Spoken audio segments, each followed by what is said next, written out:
From the station working for you, this is WRTV News at 11, streaming now.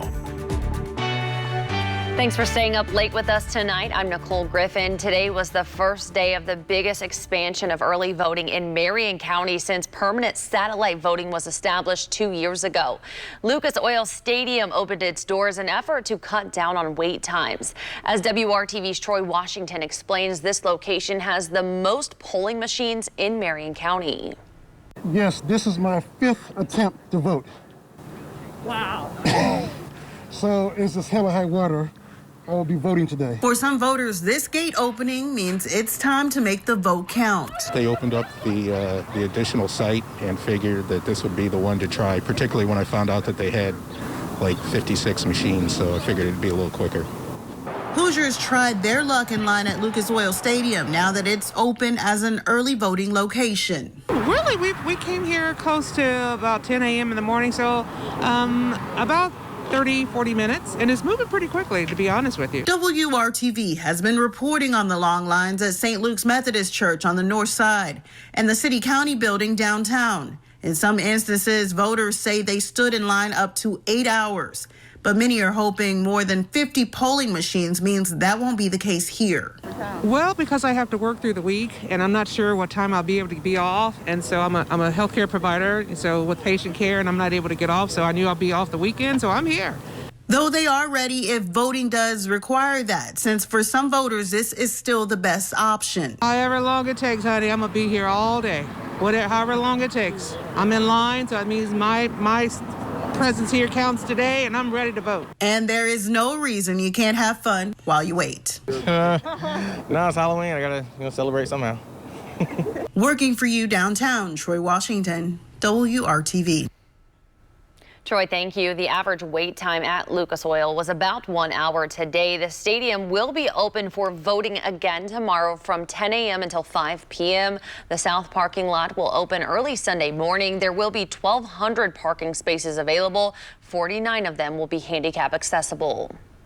With just 3 days until the election, voters can drop off their mail-in ballots directly to USPS employees at a drive-through site downtown. Ballots dropped off here at the main post office downtown on South Street are stamped and sorted on the spot. Employees then prepare the ballots to be delivered to the appropriate election board.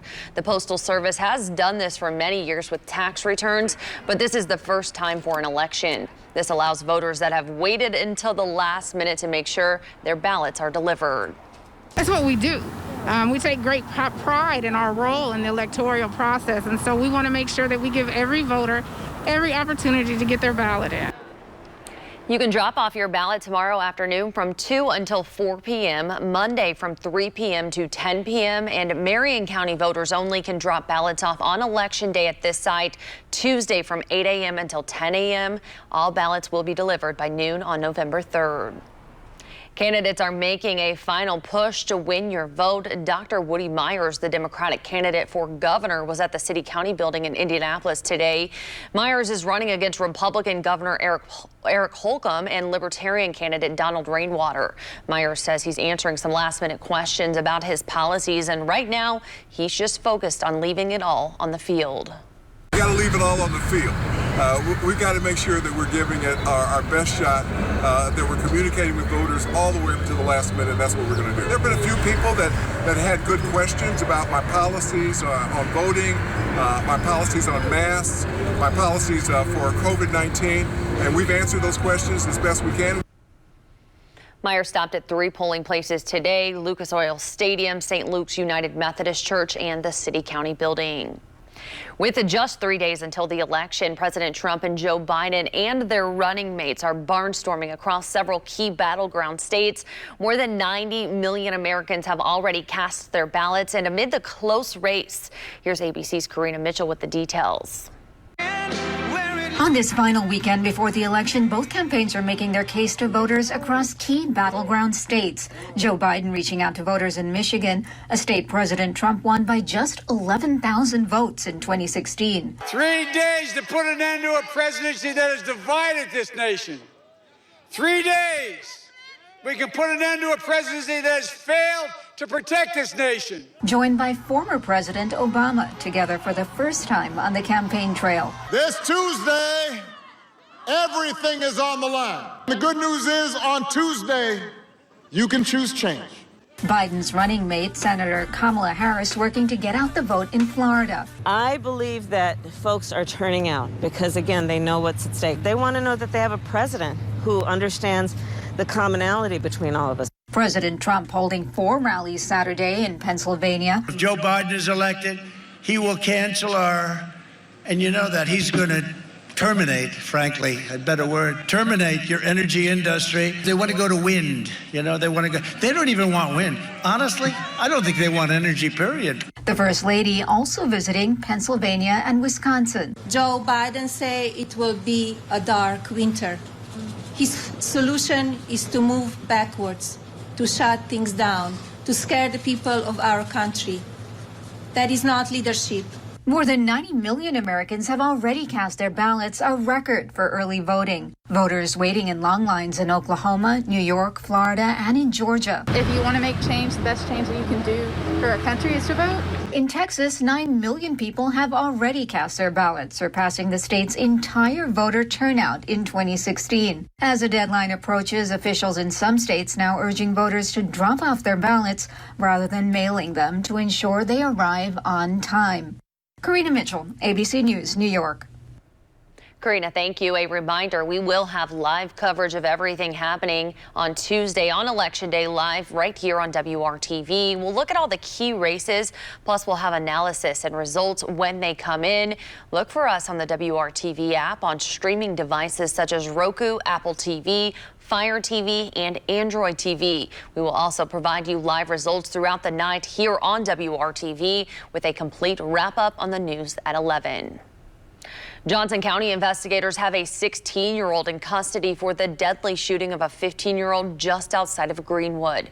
It happened Friday evening in the 3800 block of Chelsea Terrace. Witnesses said someone fired shots into a vehicle with 3 people inside. 15-year-old Cassius Davis was a front seat passenger in the car. He died at the scene. A 19-year-old man in the car was injured and taken to the hospital. The driver, also a teenager, was not wounded. The surviving teens told police they knew the shooter. Officers went to that 16-year-old boy's home and arrested him there. He faces charges of murder and aggravated battery. Now to our continuing coverage of the coronavirus and its impact on Indiana. The State Department of Health reports 3,505 new cases. 46 more Hoosiers have died with COVID-19, bringing the total number of COVID-related deaths to 4,096. Since March, more than 179,000 Hoosiers have tested positive for the virus. Nearly 3 million tests have been administered in Indiana. Now to your forecast. Meteorologist Todd Clausen joins us now on this Halloween night. And Todd, I think we got pretty lucky with the forecast today. You know, we really did. It was an absolutely beautiful Halloween across the area. Temperatures weren't too bad. We were in the mid to upper 50s. We had all that sunshine, but things are about to change here across central Indiana in a big time way as we head into your Sunday. Outside, it's still pretty quiet right now as you look from downtown off to the west. And temperatures, they are currently sitting in the 40s and 50s. 50 in Indianapolis, 52 is the current temperature in Shelbyville. And we have a nice full moon out there. Very rare for it to fall on Halloween. And it's also a blue moon, the second full moon of the month. But as we expand out, you notice a little band of showers here off to our west. I'm not really too concerned about the rain. There could be a sprinkle as this cold front comes through, but the big difference is going to be a change in the temperature. So while we're in the 50s right now, you see the 30s off to our northwest. That is what is heading our way throughout the overnight hours. So our high tomorrow is right after midnight, right around 50 degrees. But as you wake up, 43 degrees by 8 a.m. And as you go to bed here tonight, make sure you turn those clocks back 1 hour as daylight saving time comes to an end. Tomorrow going to be a very cold and a very windy day. More on that coming up. Nicole and Maine weather in just a few minutes. All right, Todd, thank you so much. The Indianapolis Metropolitan Police Department is updating its procedures when it comes to officers using force, a move that Chief Randall Taylor says will better protect officers and citizens. A new use of force review board will determine whether officers follow department policy when firing a weapon or getting into a physical altercation. The board will be made up of the captain of the IMPD Training Academy, 3 officers, and 5 civilians. The group will review incidents but will not be able to recommend discipline. WRTV's Cornelius Hocker talked with 2 community organizers who hope this new board does lead to more accountability and transparency. No justice, no peace. No justice, no peace. Calls for police accountability rang out in the streets of Indianapolis over the spring and summer. Months later, community organizers say those efforts were not in vain. I think that it is important for the public to see tangible things that are happening because of the public pressure that they're applying and that have been called for by various social justice organizations. But Jessica Louise with Indy 10 Black Lives Matter and Matt Davis, co-chair of Indiana Racial Justice Alliance, believe this newly created use of force review board doesn't go far enough in holding police accountable, with a particular focus on IMPD Chief Randall Taylor. The chief will have the final say over 5 different people that city council and the mayor will be presenting to him. But ultimately, he gets the final say. The chief of police also is going to have final say over the disciplinary measures that are taken against officers who are engaged in deadly force. In today's announcement, Chief Taylor, along with the mayor, were both quoted as saying this is another way the police department can build trust between them and the community, offering more transparency. Matt and Jessica are skeptical the use of force review board is going to bring about the change officials say it will. And honestly, it's a slap in the face, especially after the excessive force that's been used in this year. I know 2020 has been a long year, but that was just May. But these community organizers are holding out hope something good comes from it. So it'll be interesting to see how Chief Taylor establishes his legacy with this particular board. Working for you, Cornelius Hawker, WRTV.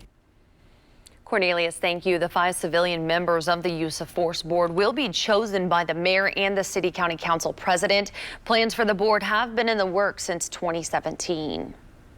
His movie career spanned more than 6 decades, and he portrayed dozens of memorable characters, but his defining role as super spy James Bond made him legendary. Up next, remembering actor Sean Connery.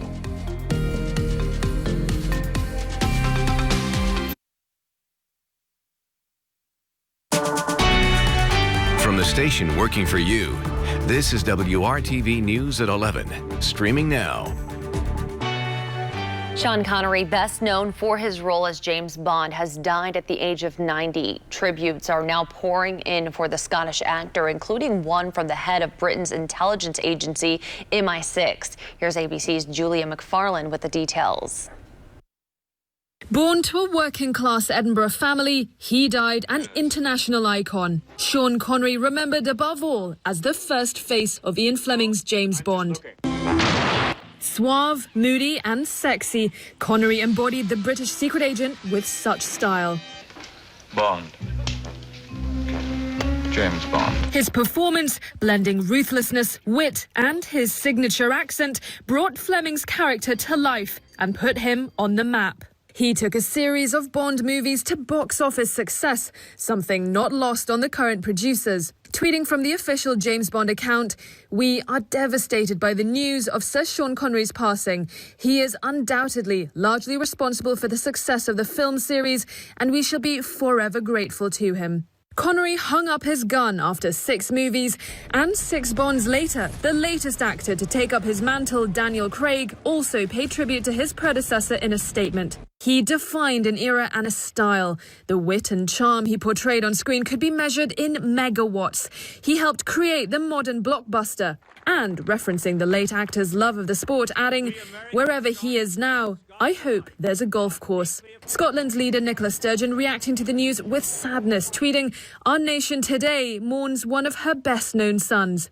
And as close an endorsement as one could get. The newly appointed chief of Britain's intelligence service MI6, Richard Moore, tweeting, "My favourite Bond, no question. So sorry he's gone." Connery only lived once, but it was a life today remembered by millions around the world. Julia McFarlane, ABC News, London.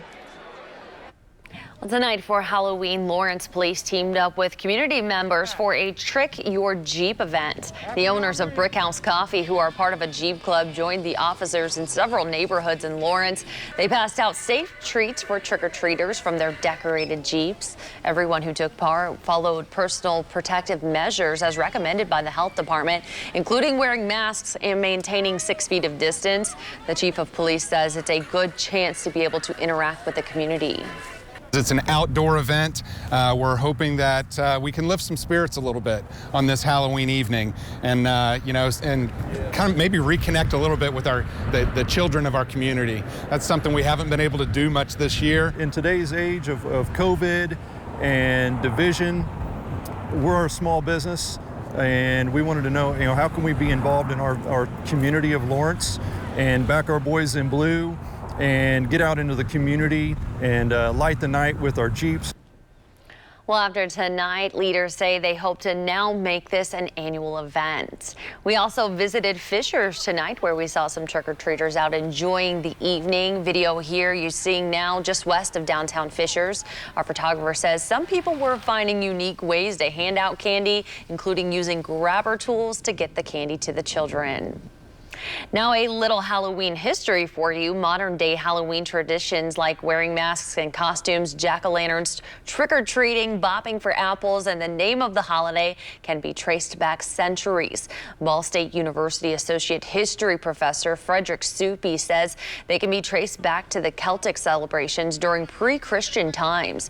During those times, Soupy says ancient Celts believed there were many spirits, both good and bad. Starting on October 31st, people should have their harvest inside, otherwise it would spoil. And the belief is, have your harvest inside. There's all kinds of dark spirits that have been kept away by the bright, long summer sunny days.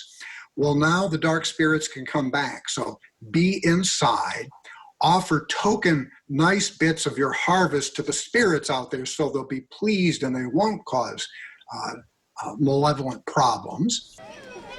More modern-day holiday traditions like kids trick-or-treating in a neighborhood started to form since World War II. And Todd, you definitely did need a jacket tonight, but I think these kids got pretty lucky with your forecast.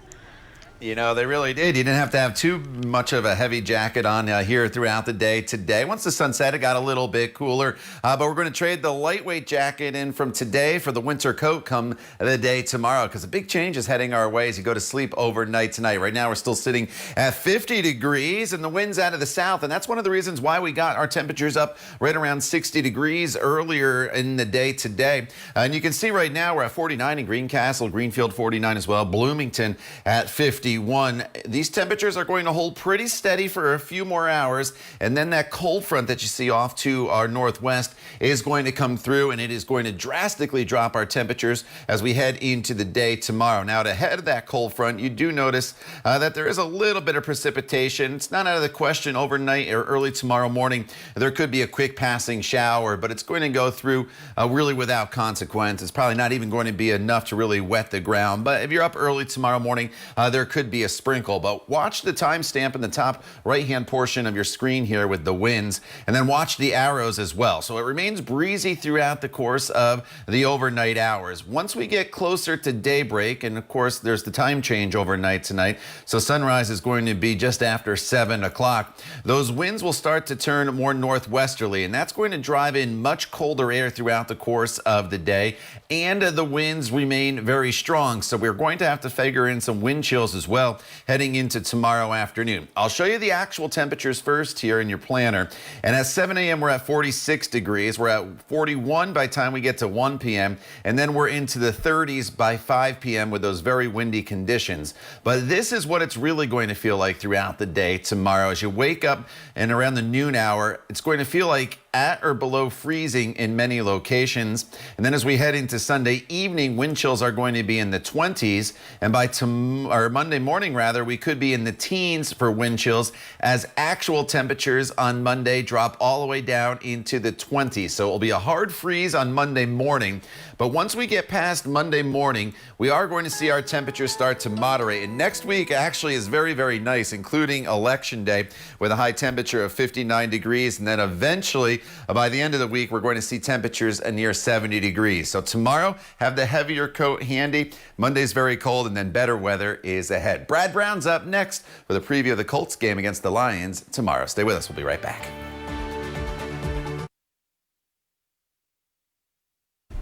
The Colts are done with their bye week and getting ready for a big matchup tomorrow against the Detroit Lions. WRTV Sports' Brad Brown shows us how the Colts are looking after the bye and previews the matchup with the Lions.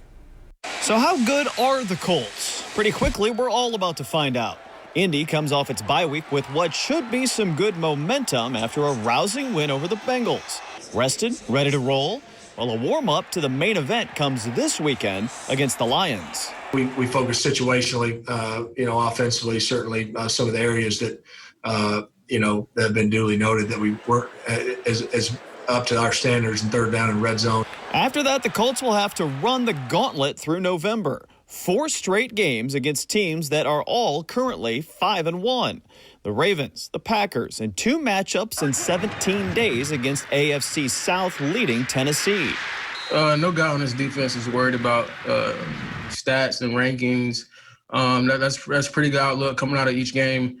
Ranked as one of the best, but that's not our main focus. The Lions won't be a pushover either. Detroit has won 3 of its last 4, including a late comeback win in Atlanta last weekend.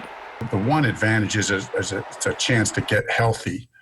So to the degree that you can get players healthy and get more guys playing, I think that's the biggest advantage. Detroit has lost its first 2 home games to start the season. Brad Brown, WRTV Sports.